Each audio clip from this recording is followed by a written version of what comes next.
नमस्कार, आप सुन रहे हैं सनातनी आवाज़ और मैं हूं आपके साथ तनु शर्मा। सनातनी आवाज़ में आप सबका स्वागत है। आज का विषय है कजरी तीज 2025। शिव पार्वती के पुनर्मिलन का पर्व क्यों माना जाता है अखंड सौभाग्य का प्रतीक। इस साल कजरी तीज का पर्व 12 अगस्त को मनाया जाएगा।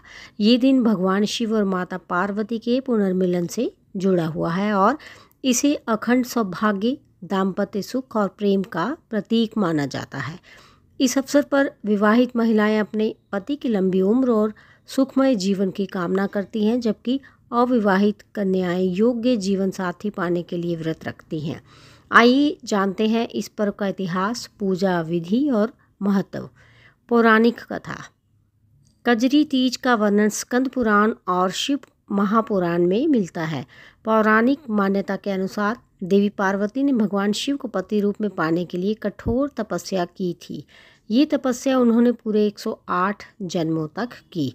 अंततः भाद्रपद माह के कृष्ण पक्ष की तृतीया तिथि को भगवान शिव ने माता पार्वती को अपनी पत्नी के रूप में स्वीकार किया।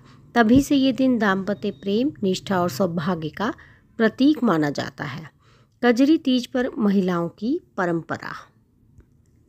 इस दिन विवाहित महिलाएं हरी साड़ी, हरी चूड़ियाँ, बिंदी, सिंदूर और मेहंदी के साथ 16 श्रृंगार करती हैं। रात में चंद्रमा को अर्घ्य देकर अपने वैवाहिक जीवन की सुख शांति के लिए प्रार्थना करती हैं।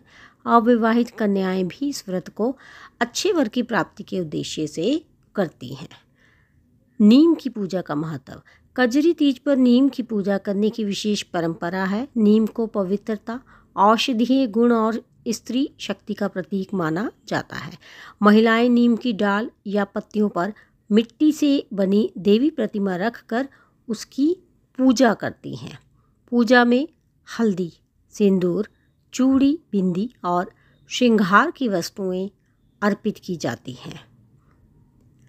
मान्यता है कि नीम में देवी दुर्गा का वास होता है और उनकी पूजा से स्त्रियों को अखंड सौभाग्य और दीर्घ आयु का आशीर्वाद मिलता है।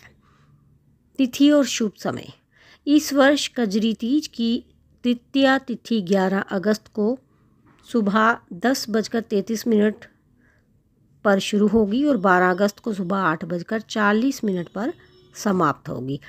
सूर्योदय तिथि के आधार पर कजरी तीज का पर्व 12 अगस्त 2025 को ही मनाया जाएगा।